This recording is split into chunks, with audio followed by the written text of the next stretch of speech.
All right. So as Laura said, today we're going to be talking about alt tags, tips, and best practices. My name's Leanne Presley, and I'm the CEO of Stitchcraft Marketing. And of course, I don't get anything done without the help of my team. So Flossie put a lot of this slide deck together. So thank you to Flossie for doing that. And we'll probably take about, 20 minutes. This is not a really deep dive to go over alt tags and hopefully share some tips and best practices that will help you guys improve your websites and your presence and your social media accounts. So at the end, we'll do questions. I'll ask Laura to just kind of keep an eye on the chat. If something comes up during the presentation, she'll just interrupt me and let me know that there is a question. Otherwise, recommend you guys keep your yourselves muted. And all right, we'll go from here. So the first thing I want to chat with you about is how to optimize your images with alt tags. As Laura mentioned, we do have a blog post coming out. You'll see the link right here. And you can go to that link and read all about all the details, because today is just a really quick overview. So when I was preparing for this presentation, I started jumping right in and talking about alt tags and how to make them really great and improving them, without sort of realizing that some of you might not really know, what alt tags are.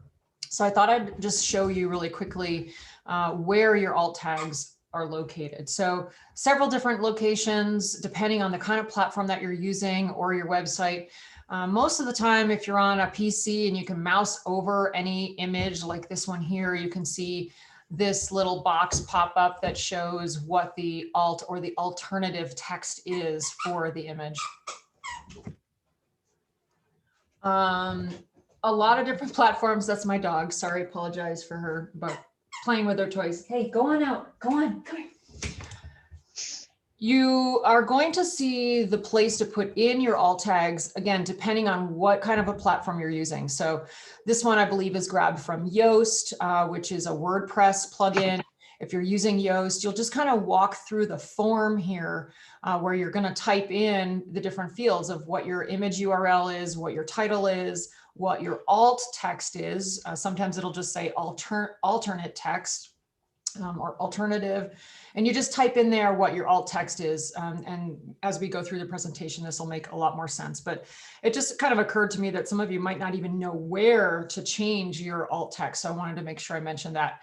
Other platforms like Shopify, and I'm going to show you on the social channels where you're going to enter that stuff in. And if you're really not sure, you can send us a quick email. We'll see if we can try to help you figure that out for your particular platform.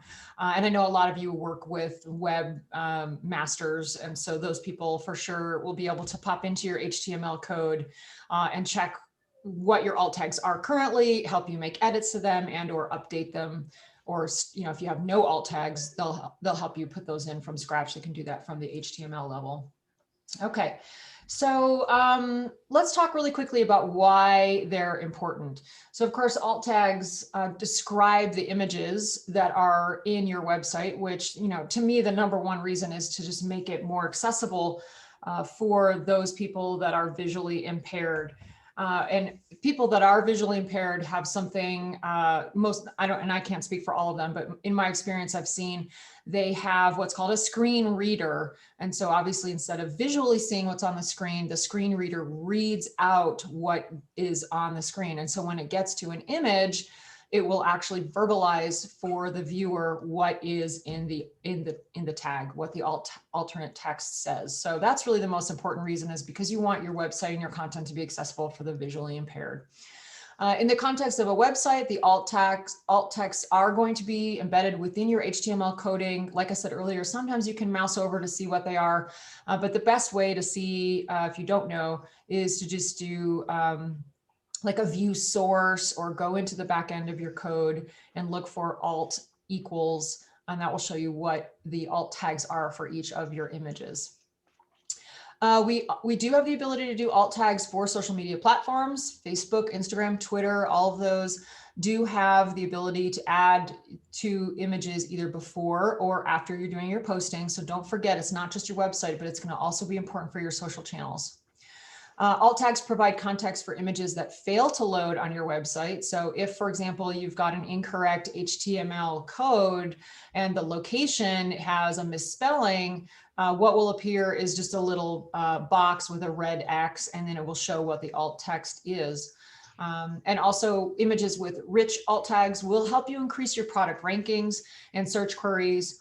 A lot of what we recommend is to help you get higher in the search engine results with Google, and also it helps with reverse search image searches as well. So by really, my hope is that by really helping you improve your alt tags, you're going to also increase your rankings and your SEO as well. Quick stat here, 20%, more than 20% of all online searches. Well, let me back up. Google Images is responsible for more than 20% of all online searches. And so the richer that your alt tags are, the more likely your content's going to be picked up by those search engines. All right. Short is best. Being really specific is going to be our overall recommendation.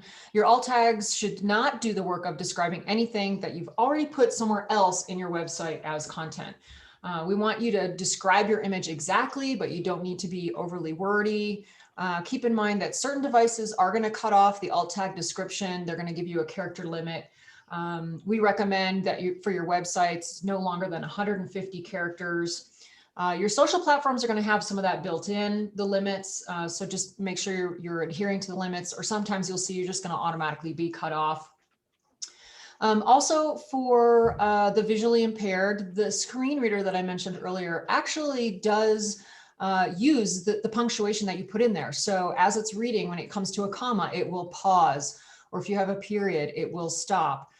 So you want to write your alt text just as if you're reading it out loud and using that punctuation. So make sure that you're not forgetting to include your punctuation. You also don't need to include the additional words like picture of or image of, because the alt tag assumes that you're already describing an image. And if you do put it in there, the screen reader will just say that twice. So it'll say an image of, etc. So you want to make sure you leave that out. How do you write a really good alt tag? So you want to be super specific, not overly wordy. We wanted to give you an example here. And what I like to tell people is, after you do the writing, close your eyes and sort of visualize what it is that image is, and try to describe that for somebody that can't see the image at all. So if I were to say to you, this is an image of yarn in a box, if you all closed your eyes right now, there's probably a wide variety of images that you come up with in your mind. Whereas if I said, this image is wound balls of neutral colored yarn in varying sizes and textures sitting in a short plywood box on a dark wood table, you're going to have a pretty clear vision of what the image looks like. So that's just a little trick to try to help improve how precise you are with your alt tags. We don't want to forget about keywords. We're always and forever preaching about keywords here at Stitchcraft Marketing. You want to make sure that you have your little short list. And I tell clients, make a 15 to 25 keyword list that's relevant for your business and your products and your brand. Keep that handy when you're doing exercises like this. And treat your alt tags like you would the rest of your online presence by including those keywords in the alt tags. Of course, this ties into the specificity. The more specific your alt tags are going to be, the more likely those keywords are going to get picked up by the search engines. I will say in recent years, there has been a little bit of controversy about the alt tags in the algorithm for Google. Some people say they don't matter anymore. My opinion is they matter for the visually impaired, which is the most important reason that we're doing this. But also we don't know what the Google algorithm is, and you're going to be in there doing this for that exercise anyway. So why not just make sure that they're keyword rich and that they're being utilized to their greatest potential. Another warning, you want to avoid what's called keyword stuffing. Years ago, that used to be the way to get to the top of the algorithm with Google, because that alt tag did have a lot more weight, and people would stuff keywords in there and then find themselves at the top of the search engines. Well, of course, Google's onto that now, and keyword stuffing is actually punished. in the algorithm. So it's considered spammy and it's not going to help you. And of course, again, going back to our visual impaired viewers, our visual impaired customers and guests, we don't want them to just, we don't want their experience to be diminished because you're stuffing tons of keywords in there. So I'll give you a really quick example of the difference here. Think of the yarn in the box that we just kind of looked at. You know, if I were to try to be keyword stuffing that, I might say, you know, yarny skein, fiber, hand dyed yarn, hand spun yarn, undyed yarn, 2-ply yarn, 3-ply yarn, yarn in a cake, balls of yarn, you know, and even just hearing me say that right now, I know you're all cringing because it's super annoying. It doesn't give you any visual clarity on what the picture is. And that's what the screen reader is going to do. So, you know, stay away from the keyword stuffing and just do your best to describe what that word is. Alt tags on Facebook, like I mentioned earlier, the social channels are going to be important for you to include your alt tags as well. They can either be written during or after your posting. You can see here in the top right, some of the places you're going to look for where it says change alt text. So if you've written your entire post and you want to go back and then pull out that keyword list and edit your alt text, you can do that here. It will auto-generate some alt text for you. But again, we recommend that you go back and audit that and write your own descriptive text, making sure that it's clear and precise. You can look for the 3 dots of the edit button, which I just pointed out here. That's where you're going to find this button to change the alt text. And then just as a side note, Facebook does not limit the length of the alt tag. On Instagram, you can also manage your alt tags as with Facebook. You can go to the advanced settings in the posting process to find that. Here again is our graphic showing exactly where that is. You can create alt tags for every single image in a carousel posting on Instagram. And Instagram also does not limit the alt tags. But as always, we recommend that it's short and sweet, just be precise, get to the point, and no extraneous verbiage on your alt tags. And then Twitter, I know a whole lot of our clients don't use Twitter a lot, but I just want to make you aware that you can work with alt tags on this platform. There's a similar layout for adding the alt tags to the content. You're going to look for the alt tags button in the lower right-hand corner of the image, like what you can see down here. And again, you're going to type in exactly what that image is. They do have a character limit on Twitter of 1,000 per alt tag. And if you do more than one image on your post, keep in mind you can and should create individual alt tags for each of those images. All right, so hopefully that gives you just a really quick overview of how to manage alt tags for your website and for your social channels. And we'll take a few minutes to jump into questions. A couple of different ways to do that. If you want to use the chat, you can go ahead and type your questions in the chat section. If you prefer, you know, we're casual here. There's only 9 people on the call. You can go ahead and just unmute yourself. And if you prefer to ask the question out loud, it can be on the alt tags or anything else. We provide these office hours to be of service to you. So if there's something else that you're struggling with your business, we'd love to hear that too. I'll jump over to chat and see if we've got any questions. We got the link in there. All right, I have one question so far from Sarah. I see people doing image description in an Instagram post. Is that a good practice? Well, Sarah, it's interesting that you asked this question because we as a team, when we were putting together this presentation, Flossie was like, somebody's gonna ask this exact question. So thank you, Sarah, for being exactly right on point, asking the question that we all were discussing. Flossie, I don't know if you feel comfortable jumping in and sharing with what you think about that, or, you know, kind of the summary of what our discussion was about people that, and just to get everybody up to speed, you know, when you've got an actual post and the text in the post, people are putting in the alt text in like paragraphs. Well, Flossie, I'll let you describe it, but it's essentially the same thing, and it's starting to be more common practice. Yeah, I've seen a lot of accounts doing this. It's really only on Instagram, since you don't have as much of a limitation on your character count.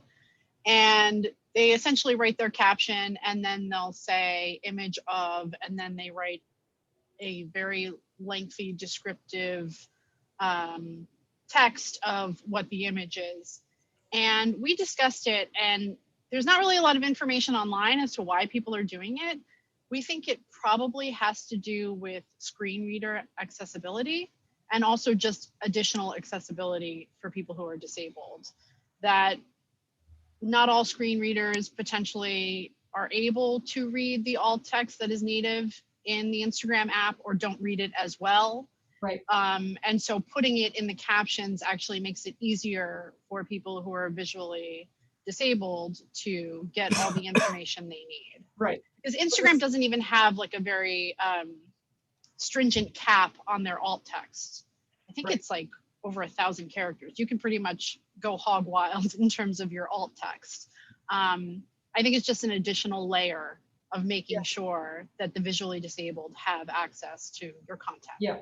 Yeah, I was on an Instagram account recently where one of the comments was from a lady that was visually impaired, and she said, "Oh my gosh, thank you so much for including the additional alt image information, because my screen reader doesn't always pick it up correctly." So like you said, Flossie, sometimes it's just a duplicate or a supplement to make sure that the visually impaired are. Yeah, I mean, you also don't know, someone might be working with a phone from however many years ago. Right. Not everybody has like the latest technology that has all this stuff built into it. So you're sort of covering all your bases when you do that. Yeah, perfect. Thanks, Sarah. Appreciate that question. Next question we have is from Edie Ekman. Hello, Edie. Nice to see you back with us again at our office hours. Edie wants to know, is there an easy way to go back and fix or find your alt text for old posts? And or should you change and update the alt text from years ago when the algorithms were different? Is it worth the time? So my answer is yes and no. I guess if I were you, Edie, what I would recommend is to go back to your Google Analytics, which all of our clients have installed, and take a look at where your traffic is coming from. If, for example, you've got a blog post that happens to be particularly popular and generating a lot of traffic, but is also 2 or 3 years old, that would probably be one I would target, and I would just go back to those images and maybe spend an hour doing this, 2 hours, or just going back through the high traffic content on your site and auditing what those alt tags are, because you can probably improve them. And the way that you do that is going to really depend on the platform that you're using. Of course, the purest, most old school way is to just open it up on the HTML side, search for alt equals, or as you're scrolling through, you pop on the image, go to your HTML and find the alt tag and just hard code edit it in there. If you're not savvy with your HTML skills, you can use something like Yoast or one of those WYSIWYG readers on WordPress, for example. The third recommendation would be, hire somebody who's got those skills to be able to just go through and sit with you and find all the alt tags. But yeah, I would think for some of them, it might actually be worth it to go back and audit those and take a look at them. I would add that I would definitely think about it for your website, either for your product photos or your lifestyle photos, or in your blog posts, because those are your IP, they're leading back to you, they're where people are going to find you. Do I think it's necessary that you go way back on your photo streams on Instagram? Probably not as much, because those are much more temporal. Right. So, I mean, even if you just dedicate a few hours to going back and trying to update the images in your blog posts, that's a great place to start, or in your web store. And then just another comment. Yes, I know how to do that. It just sounds like a pain to do. Yes, it could be.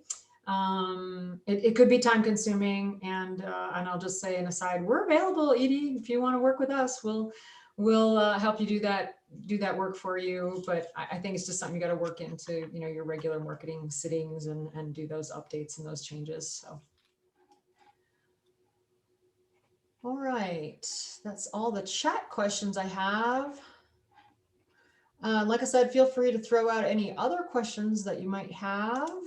Let me see, just to make sure. Participants.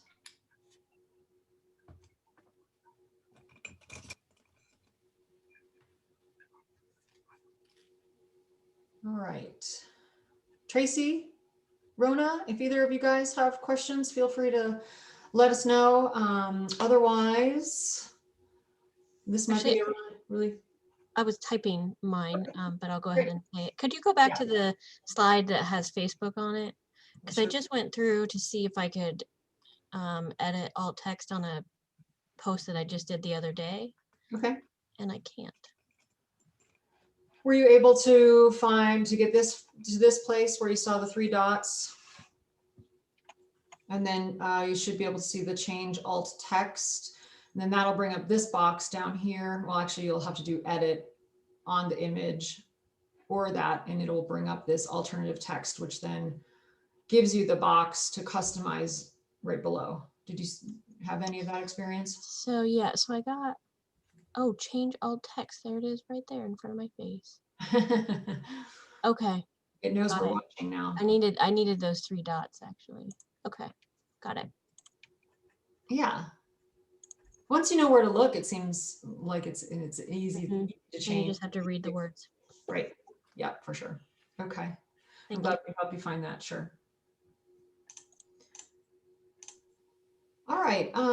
Well, I think unless other folks have concerns or issues or questions, we'll pass it back to Laura. I know Laura has another office hours scheduled with the content already, so maybe she can give us a quick preview of what's coming next on our office hours. Sure. Our next session of office hours is going to be June 15th at 2 p.m. I will be sending out a save the date later this week or early next week. And we are going to have a guest speaker, Gwen Bortner. She's going to talk about profits first. And we're very excited to have her. So I hope you'll join us for that. If you want to receive any more information from us, you are welcome to sign up for our newsletters. You can find that at stitchcraftmarketing.com/contact. And you will get invites to our monthly office hours as well as a monthly newsletter. Yeah, I'm excited for Gwen. I think that's going to be a really great presentation. And for those of you that aren't familiar with the Profit First method, I'll just chime in and say, there is a book by Michael Michalowicz, and it's called Profit First. And I also had the privilege and pleasure of interviewing him on a past episode of Business of Craft, which is our podcast. And so if you want to get just a little sneak peek about the content of the book before Gwen does her presentation, I recommend jumping over to our website. You can go to podcast and then search for Profit First or Mike Michalowicz.